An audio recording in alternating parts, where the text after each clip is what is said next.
Ilengeleweni impela impilo yami ngiyabona noma ngingayiqinisa nje engathi angiboni. Koda into engiyisaba kakhulu ukuthi ngizofa umsebenzi wami ngingaqedile ukwenza. Njengalokhu kubonakala ukuthi ngiyancintshwa amandla ukuthi ngikwenze. Emva kokubamba lo bhuti lo edayisela abantwana ama-drugs, ngamnikezela i-police station iDumba. Emva kwalokho ngase ngiba nomhlangano no-station commander, Mama uKhumalo. Ngabona ukuthi indaba yami akayinaki. Ngaba nomhlangano nobaba uMkhabela, ngiyabona naye indaba yami ukuthi akayinaki. Ngakho-ke senginikele-ke emakhosini ukuba ake yongizwisa kulolu daba ukuthi kungahamba kanjani, kungasizakala kanjani. Semakhosini-ke manje sebeyophendula. Udaba lakho luzwakele futhi lubhaliwe phansi. Sizocela ushiye nje nenombolo yakho, sisazosala sikucubungule la, sizobe sikuthinta ukuthi njengamanje sekuhambe wagcina. Siyathokoza kakhulu ukuba khona kwakho la. Ungasikhaleli lesikhathi sakho simoshile ukuthi uze la usimoshanga.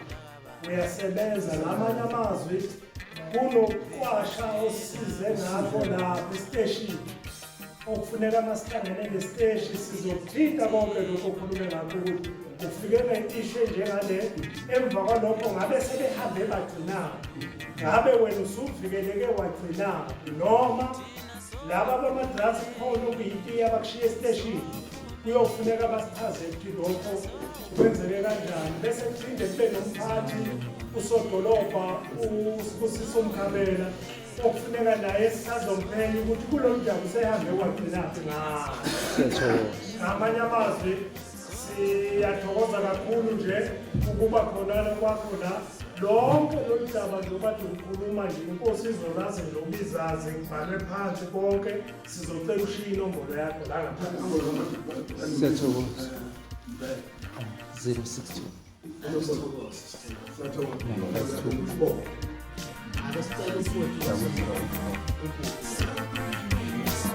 Ndumiso